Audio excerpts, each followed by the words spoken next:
session is for the freshies who have recently joined NED University, or if you are in any other university. So how to approach English studies as undergraduate student? This question is there in the minds of learners when they come at university. So being a teacher, my reply will be in the form of question, not in the form of answer. My question will be, what is your purpose to study English? Okay, coming at university, we have a different purpose in our mind. Sometimes like we can divide students into different groups. One group of student will come to university, they will study, they will graduate, and then they will sit back at home. They will not do anything. One group will graduate and will start searching for a job and will start doing job. There's another group who start seeking for internships and job during their studies, during their university life. So we have a different backgrounds, we have different frame of mind. So this is how we approach English or any other subject which we are approaching. Then there is one more factor, and that factor is very common, especially in government universities like NED, that students come from diverse backgrounds. You have students from intermediate, from Karachi board, from Sindh board, from O-levels, A-levels, Cambridge background. So obviously the level of English is different. So whatever your purpose is, whatever your level is, there are some defined criteria which we have to follow when we start our journey of English studies at a university level. So this is what I'm going to tell you over here about. If you can divide your English into this flipped triangle pyramid, okay. So first you will see that you have general English. Is my cursor there? Is it visible? My cursor? Yes, Midha and Sarah. Is my cursor visible? Yes, sir. Okay, fine. Yes, so you can divide your English into three categories. First is general English, second is academic English, and the third one is specific English. Well, general English, I have devised a question which will transform from easy to difficult level. First, we will see in general English. You have studied up till now in your metric and intermediate, especially if you are from our government sector, or if you have studied English as a language in any coaching center. So over there, they mostly targeted general English. You can be asked, and you were asked so many times that your favorite friend, your favorite trip, or maybe a question like this, which is your favorite tech device? The answer to this question is not very difficult.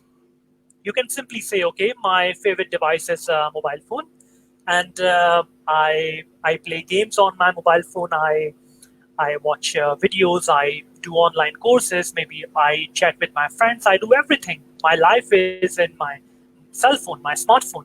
So it's easy to answer because you have only one device, and you have to tell about that. But in academic English, that question will be transformed. It will become, what is the impact of technology in health sector? Now, the question is a bit challenging. You have to show the relationship between technology and the health sector. Okay, is it a positive relationship, or what is the impact? Beneficial, negative, or there is no impact of technology on in health sector? So you have to show the relationship. Once you accomplish this status, then you come towards specific English. Now over here, specific English talks about to your specific field, whether it's your IT field or your chemical engineering, your civil, or whatever. The question becomes how AI can artificial intelligence can be used to detect breast cancer at an early stage. Can you see? The question has become more challenging, more difficult to answer. Now you will not just simply search some websites and will get the answer. Now you have to read research papers, reviewed research papers, to get the answer of it. Maybe you will read some books as well, do not know.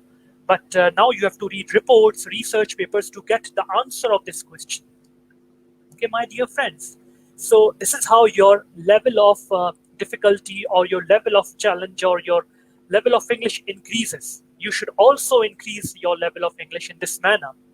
Maybe you are at general English level at this moment. Maybe you have accomplished academic English at this level coming to university. Whatever your level is, I do not know, but you have to improve. For instance, if your level is of general English at this particular moment, now improve it, strive to make it to the academic English. Academic English means that you are able to write reports, give presentations in different courses which you are offered. Maybe it's Islamiyat, Pakistani Studies, English, or any other course which is not a specific course of your field, but you are still able to explain what you have. After that, once you have accomplished your academic English skills, then your task is to conquer the specific English. Right, start from the third year. If you have taken your first and second year to accomplish and to improve your academic English, then your third year must start from your specific English. Okay, because in third year you will start discussing about your FIP, what my topic will be, who will be my group mates. Okay, so you start now. Teachers will also be expecting you to be more specific in your field. You will have more specific courses of your field. So, my dear friends, from the very third year of your life at university, concentrate on your specific English. Start building it. Read research papers. Communicate. Use the difficult, maybe not difficult, but the terminologies, the jargons which are used in your specific fields to explain frameworks, critically analyze research papers, write review papers, whatever you can do, but start doing it, because in the fourth year you have to write an FIP, final year project, a final year report, and for that you must build your specific English. Now coming towards my next slide, no matter whichever language you study, you acquired skill of it. There are 4 macro language skills: listening, reading, writing, and speaking. Right away coming to university, you ask students which language skill you want to improve. They say that the server speaking skills are very poor, so we want to emphasize and improve more on speaking skills. Okay, I said, okay, I know it.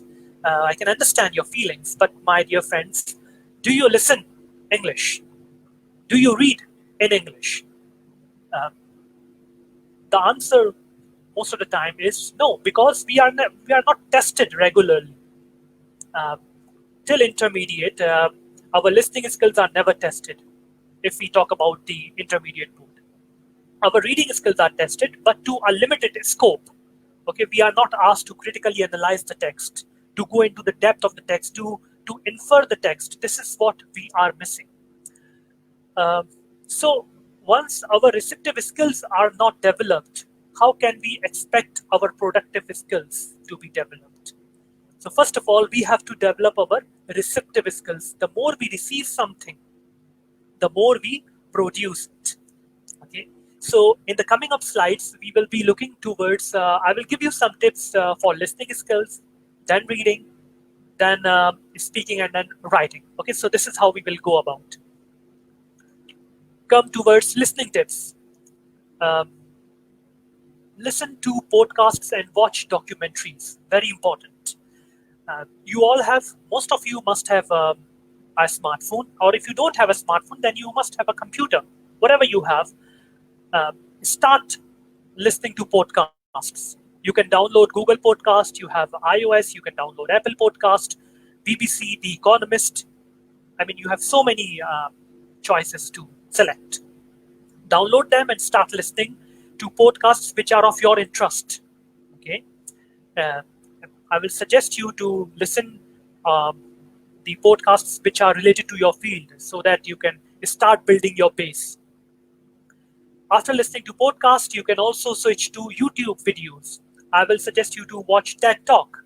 Through this, you can improve your presentation skills. So do watch them. You learn a lot from TED Talk. And in some of the cases, teachers are using TED Talk in the classrooms as well. Then Cold Fusion is a very famous channel for technology purpose. You can watch this as well. You can watch documentaries on DW. Okay, it's a German channel, German news channel. So they make documentaries on diverse topics from climate change to economy and then whatever. I mean, there are topics in wide range. You can watch them and can increase your knowledge. One thing I would like to give you as a tip over here, whether you watch documentaries or YouTube videos in English, or you listen to podcasts, once you have developed a strong hold on your comprehension skills, like for instance, if you can, excuse me, okay, yes, wait for a second. Yes, if sorry for the disruption. Yes, if you have developed your comprehension skills, of which I mean is that through that podcast or through that video, you are able to comprehend 70 to 80% of your comprehension of what that person is saying. Then I will suggest you that once you have developed your comprehension skills to 70 to 80 to 90%, then increase the speed of your listening. Okay, increase the speed of that speaker. You have seen in YouTube videos that in settings option, there is an option to increase the speed. So take it to 1.25 and then take it to 1.5. Now your mind will concentrate more to understand what the speaker is saying. But you will do this once you have developed your comprehension skills at the normal speed. Okay, then you move towards, then you can speed up your the speaker's voice, and you will develop more. Your listening skills will be developed more. Now, after giving you the tips for listening, I move towards reading. Well, my dear friends, reading matters a lot. Why it matters?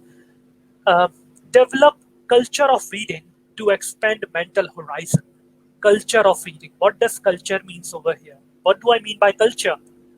We most of the time read in isolation, whether it's a book, whether it's for academic purpose, for information purpose, for general purpose, whatever.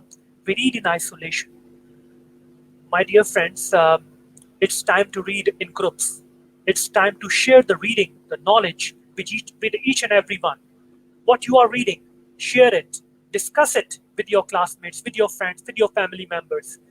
You will retain that information for a longer time period and then expand the mental horizon.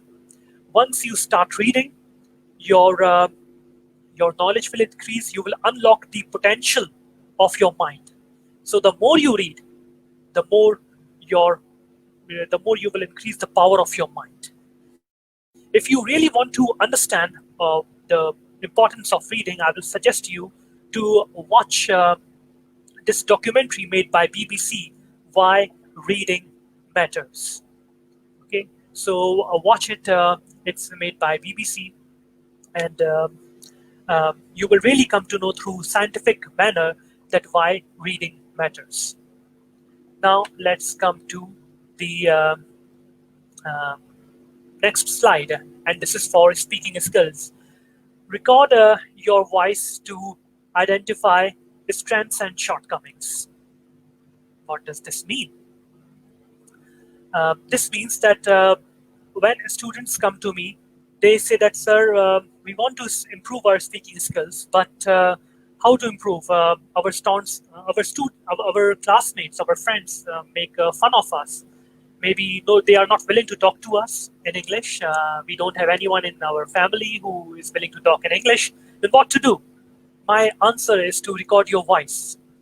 Once you record your voice, you will come to know, you will identify your strengths and your shortcomings, your weaknesses as well. Okay, this is what I have done personally, and I have improved my speaking skills. Uh, what variables, what areas to concentrate when we are improving our speaking skills? If we take the criteria set by IELTS, we see that they check us on 4 parameters: grammatical accuracy, vocabulary, pronunciation, and fluency.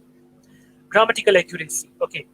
Uh, Uses a full range of structures naturally and appropriately means that you are not making grammatical mistakes. Prepositions, article, tenses, they are fine, they are good. You are using it correctly.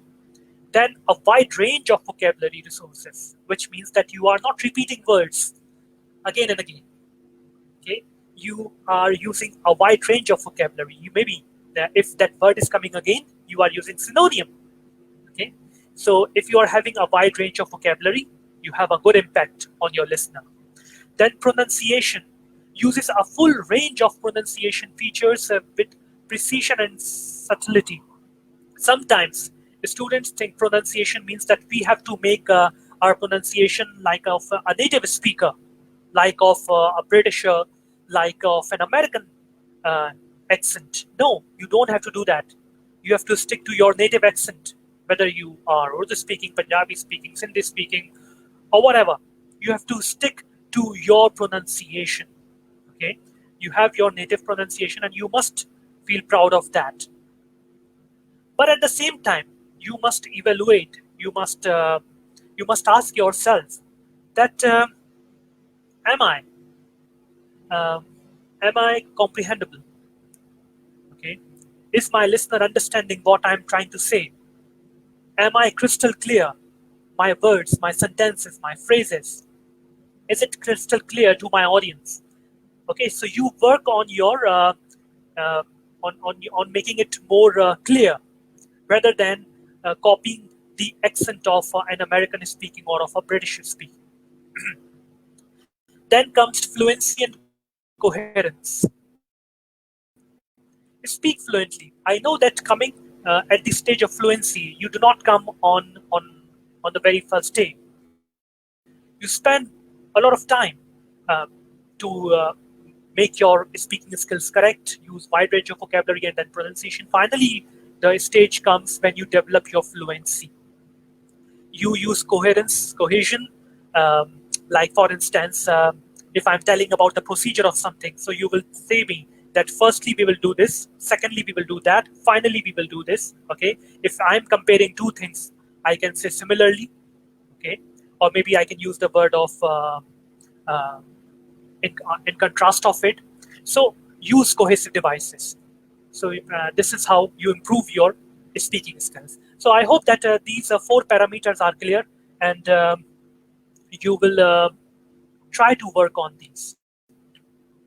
Then tips for speaking skills, academic or business presentations. Why they are important and what they do. Here I have given you some of the tips, some do's and don'ts of speaking skills during presentation. Know your listener. It is very important.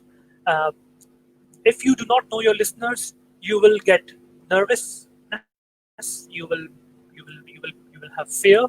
Okay, because you do not know your listener. Once you know your listener, that they are at this level. Maybe they are your classmates. Maybe they are your seniors. Maybe they are your juniors. So once you know their level, you make your presentation according to that. Half of your fear, half of your nervousness will vanish. Okay. Second is identify your purpose of presentation. Very important. If you do not know your purpose, you will wander, you will lose your attention, or maybe do not do anything that attracts attention to itself. For example, cell phone, pencil. Some people they take pencil in their hands, cell phone in their hands. If such things are not part of your presentation, then do not use them. Know the purpose of your presentation and then deliver it. Sometimes your purpose is to convince someone. During FYP presentation, you convince your supervisor to work on this project. Okay, sometimes you want to take grants for your research project. So depending on your purpose, you make your presentation, you work on it.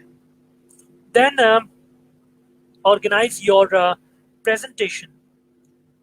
There must be proper introduction, middle, and conclusion. Okay, very important that uh, there should be a proper introduction, the first part, second part, the middle part, and finally the conclusion of it. So divide your presentation into these three broad categories. One thing which I have noticed in my student, not in my student, but in general, sometimes I see that students, they move briskly to and fro, okay, from left to right during presentation. Please don't do this.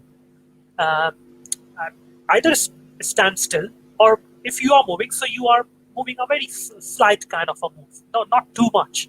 Sometimes students move too much. What happens in your audience when your audience is viewing you? They move their eyeballs from left to right, from right to left. They lose concentration. Once you are standing at one place, it becomes easy for your audience to view you properly. Okay. Then speaking clearly, clear articulation and pronunciation of sound. You know it is very important. Do not use unnatural gesture. Be natural. Very important. Be natural in your speech, in your body language. Just be natural. Control nervousness. Do not feel stress. Then involve your audience during presentation. Very important. What happens at the initial stage? Students, they just read slides. They do not involve their audience. This is wrong. You have to include your audience as well. Maybe you can ask a question in the beginning, and then in the middle, and then at the end. Okay. Maybe you can take their opinion regarding a topic which you are presenting. So involve your audience. It is very important. Do develop your theme sentence, that is the one thing you want your listener to remember. The theme sentence, the punchline is very important. If you develop it, then your presentation is successful. One thing which your audience will remember once the presentation is over, or for a longer time period, what you want them to remember. Okay. One thing which I have seen, do not interrupt the questioner. If there's a question put by the audience, I have experienced it that the presenter, sometimes they interrupt. Okay, let them finish their question and then answer it. Interrupting question, interrupting the audience uh, once they are asking you a question will disturb. Okay, so let them finish first and then answer it. Maybe if you think that that question is not according to the presentation, according to the topic, you can say that I will give you the answer later on. Okay, if you think that your question is not relevant at this moment, you can tell them even at the beginning that all your questions will be entertained at the end. Okay, so this is how you control your audience. This is how you manage your audience. Keep it short and simple. Sometimes students they invest a lot of time on one slide or on one bullet point. Please don't do that. Keep it simple, keep it short. Do not put your hands in pocket during presentation. I've seen some students, they put their hands in pockets which do not give a good impression. Your hands must be moving according to your presentation. There must be coherence. Okay, it shows that you are active. It shows that you are taking interest in your presentation. Okay, my dear friends, move on. Your body language must correlate with your hands. Clear. Do not quote or cite anything without proper reference. Um, if you do not have any reference, either do not give it or try to find out proper reference. Because if the audience asks that where you found this information, then you have to answer it. You have to justify what you are showing. So always have a reference. We will touch this section in the later on slides. Effective speakers do keep a rate of speed into consideration. Usually it is 175 to 190 words per minute, but it can vary according to the need. You don't have to be too fast. You don't have to be too slow. You have to keep it at normal pace so that your audience can understand you. Okay. Do not interrupt your presentation by mishandling your visualization. You must have proper command on your visuals. Do practice out loud. It is better to record. So before presentation, it is very important to record your presentation and to practice a lot. Do not practice silently. According to the situation, a decent smile is very effective in making listeners feel comfortable. Okay, so have a decent smile on your face. Don't over practice. If you over practice, then maybe at the time of presentation, you will lose enthusiasm. You will lose the energy because you have invested all your energy in order to practice it. Maintain eye contact with the audience. Sometimes the student, they make eye contact with just one section of the group or with one person. This is again wrong. Your eye contact must be there um, with each and every one. Okay, giving maybe 30 seconds or 1 minute to one section of the uh, the audience, then going uh, towards the left section, right. This you have to decide. Okay, so keep moving your eye contact.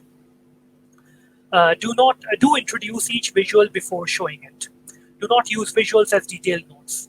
Sometimes what happens, you show a visual, but uh, they are so much in detail um, that your listeners cannot understand it. Show visuals, show your frameworks, show your diagrams, which you can explain them in the given time period. If there is excessive information in your diagram, in your frameworks, then your audience will lose interest because you don't have time to explain each and everything. So keep it to that extent which you can explain to your audience comprehensively. Do tell the listeners at the beginning of presentation that queries are to be submitted in writing or will be answered privately or can be answered later, can be asked later. Okay, do not avoid questions. Do take it. When a query is asked, it is useful for the presenter and audience to restate or paraphrase it. Very important. You have seen some presenters, when they take a question, they rephrase it, they restate it. In the meantime, they they they get the answer. Okay, they synchronize the answer in their mind. They prepare the answer in their mind. It is very good technique. You can restate the question. Do not degrade or insult the question or the questioner. Very important. Let's move further. Now we are moving towards tips for writing skills. Very important. My dear friends, especially the freshies, this is for you. You have to develop your report writing skills. Up till now, you have involved yourself in essay writing, in letter writing, maybe in your university initial semesters. You may be again involved in some kind of essay writing or letter writing or whatever. But by and large, coming towards that specific English, remember, as I told you, the last stage is to develop your report writing skills at this stage, in the third year or fourth year. It is very important. Students, they are never tested, they are never asked, most of them, to develop or to write a report on a particular topic. Hence, they feel difficulty at the initial stages. Once you develop your report writing skills, your life will become very easy. And if you conquer your report writing skills, you can very comprehensively write your FYP, final year project. You can write research papers. You can come into the research area. Okay, so it's very easy. But how you will develop your report writing skills? See, one way is that your teachers will check it and they will give you marks. But teachers do not have time to give feedback to each and every one, comprehensive feedback. I'm very honest, being very honest, that most of the time teachers do not have time, whether you take in any course. Okay, they don't have time to call each and every one from 100 to 80 or 80 students, whatever the strength is, to give feedback to each and every one. Maybe that feedback can be given general to every group. Okay, so what is the best way is peer review. Ask your group mates, ask your friends, your team members, whatever, to have a peer review. This is the very best manner. We unfortunately we hide it. We hide our write-up, maybe sometimes coding as well. Do not hide it. Share it. They will give you valuable feedback. It can be a negative feedback or it can be a positive feedback. Whatever the feedback is, you have to. It will really help you out to improve. Okay, so your constant teacher will be either you yourself. You are reviewing it, your own text, or your friends are reviewing your text. Now moving towards, yes, very important. Once, for instance, your teacher has given you to write a report on a particular topic. What will be your topic? Huh? what will be the topic of your presentation, of your report writing? Maybe my topic is big data and analytics in education. Okay, this is my topic, but I cannot write a report on it. How much I will write? So what I will do, I will narrow it down. It is very important. At the initial stage, the students, whenever they start doing any project, maybe they are making a program, or they are writing a report, they are making a presentation, they have a very broad topic in their mind, and they stick to that. Finally, when they start writing, they start making presentations, they lose their concentration because they cannot sum up that topic. It is very broad. You have to narrow it down. For instance, my topic is big data analytics in education. I have to narrow it down to what I have to do with that. Significance of big data and analytics in higher education. See, now I am concentrating on higher education. I am not taking primary, secondary, high school. I am taking higher education, university education. The importance of big data in university education. Then I will further narrow it down to what will be my focus. My focus will be the students. Success rate of students will be my focus. Excuse me. This will be my focus. Then I will further narrow it down to my research question, and that will be how success rate of students can be increased through data analytics. Are you getting my point? So this is the stage where you have to come. You start from topic sentence, you do some literature review, okay? You narrow it down to significance in higher education. Then you again focus on it, that I will just focus on students. I will not focus on teachers or on the administrative staff. I will just focus on the success rate of students. Then my question will be this one. After reading research papers, going through reports, you come to that. If you accomplish this particular stage, then your report, your presentation will be successful, my dear friends. It can be successful to 60 to 70%, because you have reached to this final stage of having a question in mind, and then now you will search, you will do maybe some test analysis or whatever, you will make a program, whatever you will do, you will try to answer this question. Okay, so please follow this flipped pyramid. Okay, as I told in my previous slide about literature review, let's see what literature review is all about. A literature review is an evaluative report of information found in the literature related to selected area of study. It is said by Queensland University in 1999. Okay, they give this short, brief explanation of literature review. So what you do in a selected area, you prepare an evaluative report. Maybe in your short report, you will have a dedicated section, a dedicated heading of literature review, in which what you will do, you will describe maybe a terminology, you will give a definition of some things. You will summarize, maybe you will summarize research papers, you will analyze research papers. And maybe you can also be asked to clarify some of the misconceptions, or maybe if there is a limitation or a limited scope of research papers or the area in that study, you have to clarify it. Okay, that in this research paper, this was the limitation, and now my study will further elaborate it, will further extend it. Okay, so you clarify the gray areas, you clarify the limited domain. This stage is the final stage. Okay, analyzing it, clarifying it, finding out the gaps in the present literature. This is the last stages. First, you conquer these stages. You describe what is there. Okay, you describe frameworks, you describe theories, whatever they are. You summarize research papers, and then you come to a stage when you analyze research papers. Yeah, you analyze your research domain, you clarify the misconceptions or whatever you have. Okay, I hope it is clear. It is very important that you will be doing it, literature review. Now, when you start doing literature review, you have peer-reviewed journal papers. What does peer-reviewed means? Peer-reviewed means that they are reviewed by the experts. The journals are reviewed by the expert. So I will suggest you, whenever you are reading a research paper in any journal, just check it that whether it is a peer-reviewed or not. It is written, okay, that this journal is peer-reviewed journal.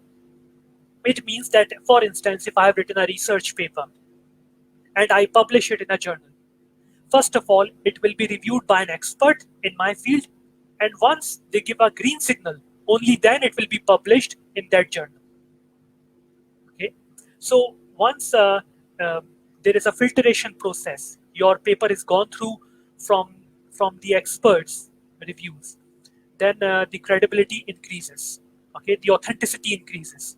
That is why it is always told that whenever you write a report, whenever you do research, always go through peer-reviewed journals.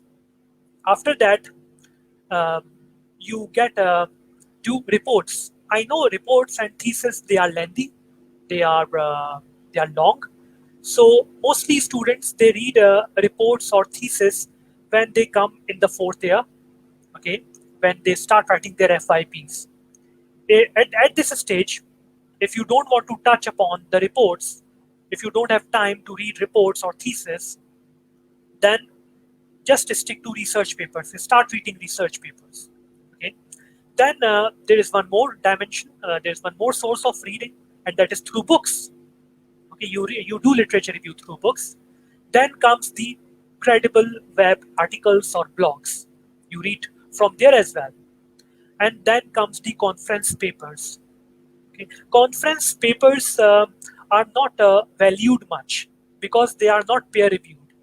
Okay, experts do not review them. You present a paper and then they are published in their conference book. They are not reviewed. So therefore, the value, the authenticity of conference paper is not regarded.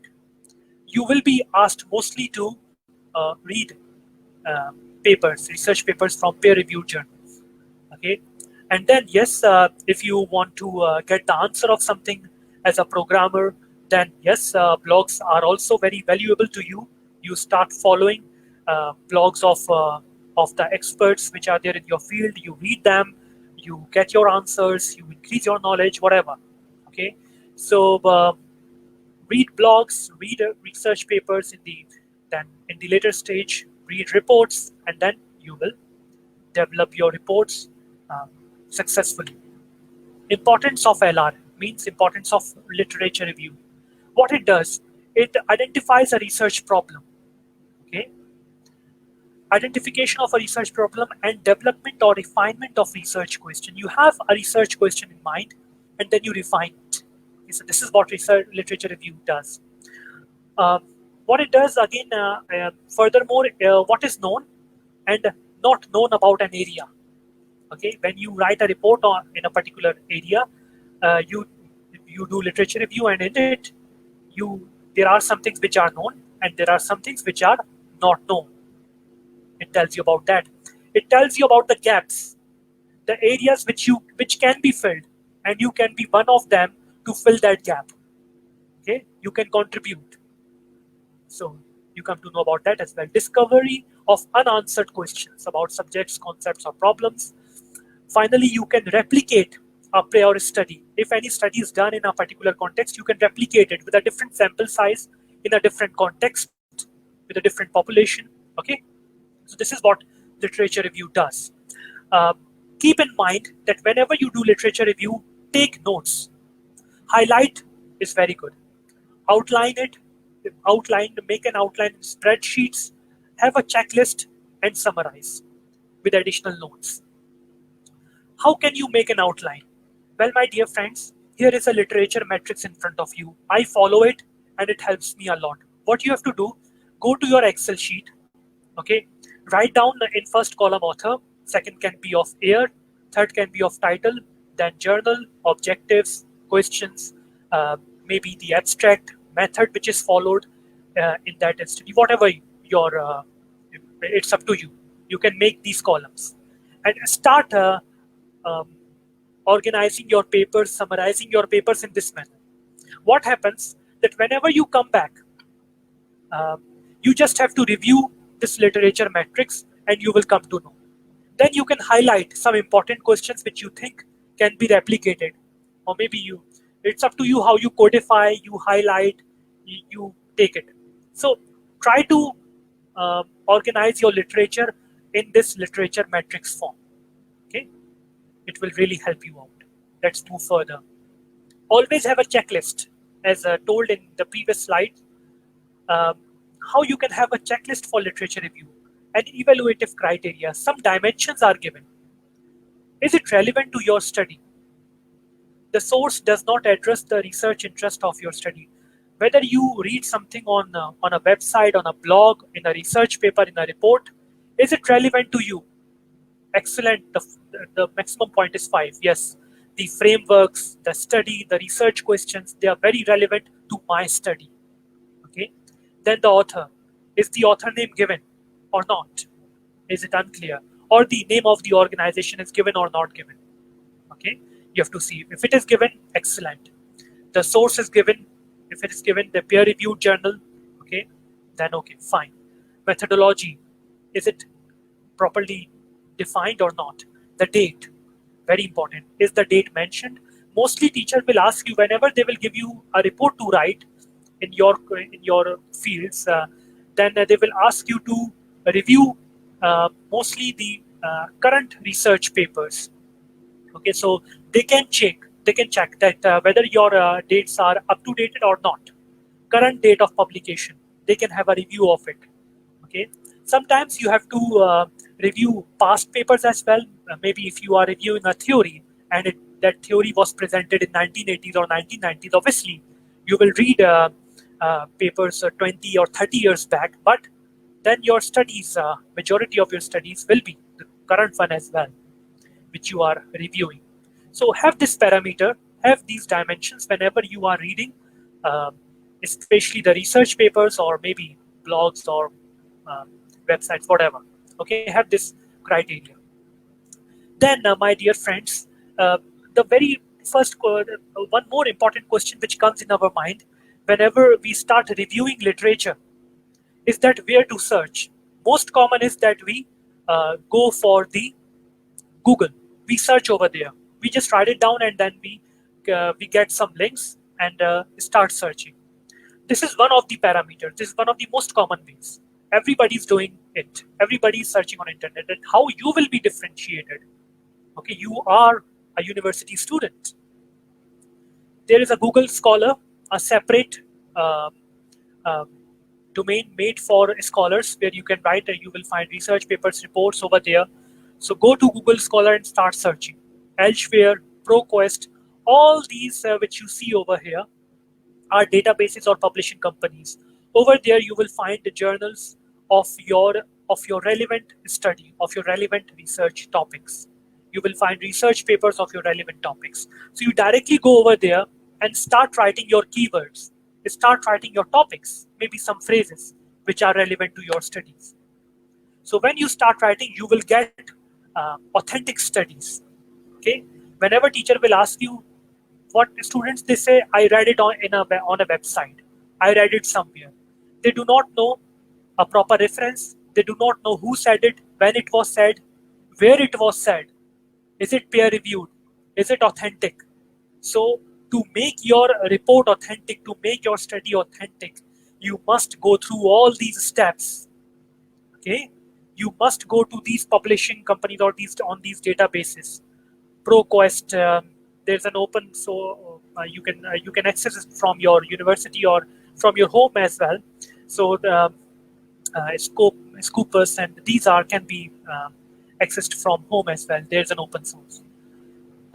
So do your literature review through these databases. Okay. Then how can you organize your literature and how can you make citations? Well, these are the 3 softwares which you can use, reference management softwares. First is Mendeley, second is Zotero, and the third one is EndNote. And they all are very important. I use Mendeley. I'm an official advisor of Mendeley in Pakistan. I use it. Second is Zotero and Note. You can use any one of them, and you can organize your literature over here. Okay. Then let's move on. How research papers are read. How research papers are read. Um, my dear friends, over here, we generally read research papers in this format.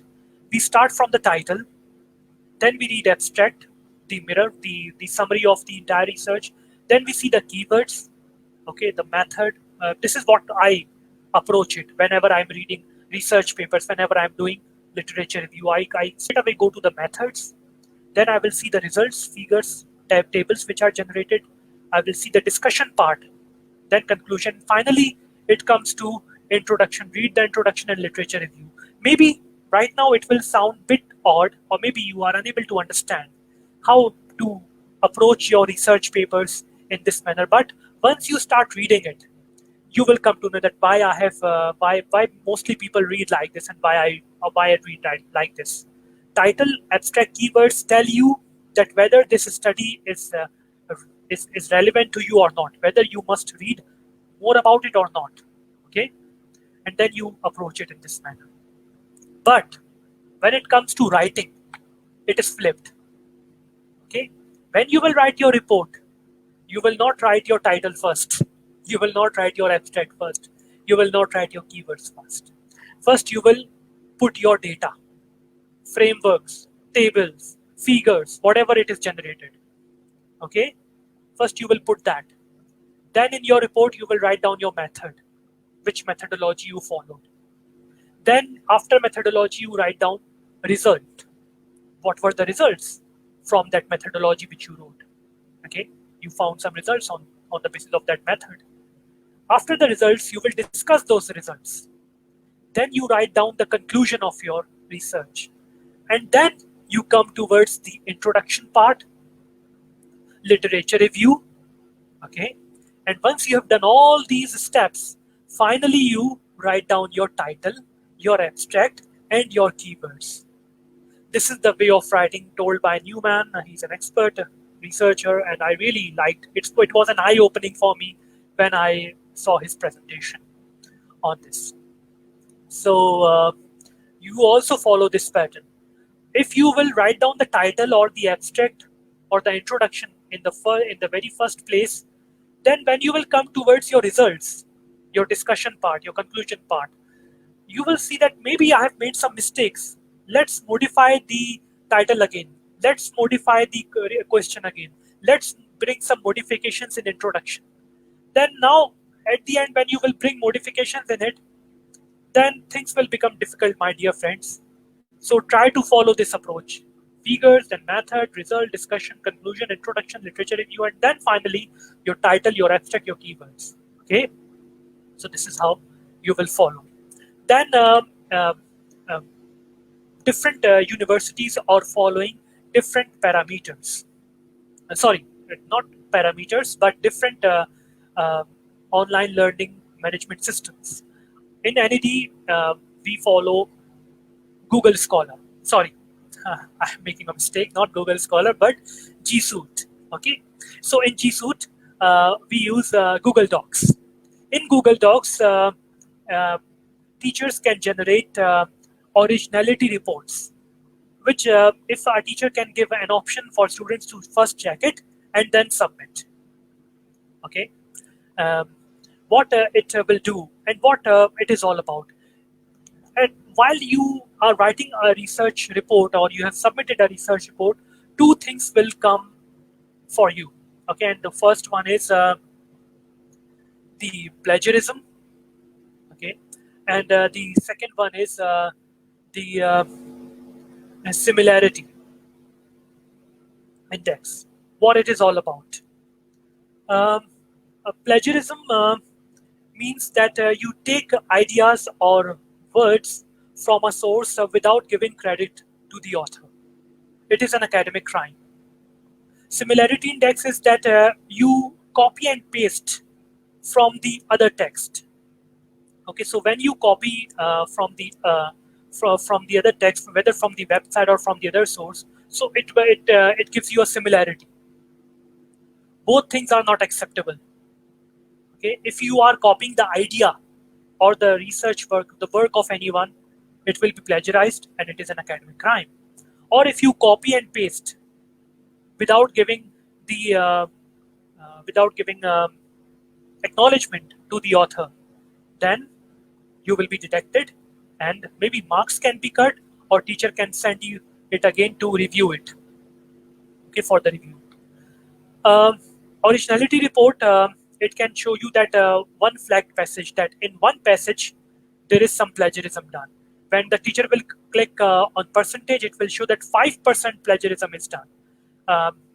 From You will just click on the web matches or Wikipedia, wherever you have taken, it will show that what are the sources from which you have copied and pasted. Now to avoid it, what you have to do to avoid it, what you have to just learn to do citation. It is very important. Once you learn to do a citation, it becomes easy for you. You can cite through this word if you want. You can cite through Google Docs. You will be using it very frequently at NED. So there is an option in the tool of citation. Citations, you cite it, which is for engineers. So maybe you can do it in the Word document, or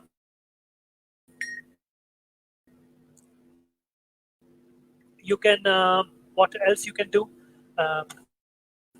You can simply just wait. If you have an add-on, so this will maybe that add-on can give you an option. There are some add-ons available on it in IEEE format. IEEE format has numbers 1, 2, 3, 4, and IEEE format is followed for engineers. Okay, so you can use it, but learn to do citations. Learn to acknowledge the sources, whether it's an author, it's an organization, whatever. You have to Ali Linguist, Ali.linguist, and my Facebook group is Contemporary Learners. You can follow me and can join me over there. Thank you very much for this presentation. I hope that you have liked it, and if you have any question, you can ask me, and I will answer you. Over to you, Miss Amida and Miss Sara. Thank you so much, everyone, especially Sir Ali, for giving us time. We are thankful to you. We are thankful to our audience who had been with us since our first session. If you missed some session, you can watch them on our YouTube channel. We have amazing time with all our speaker as well as our juniors. We'll be hosting more sessions. Join our group to communicate with us. Thank you. Take care. Allah Hafiz. Allah Hafiz.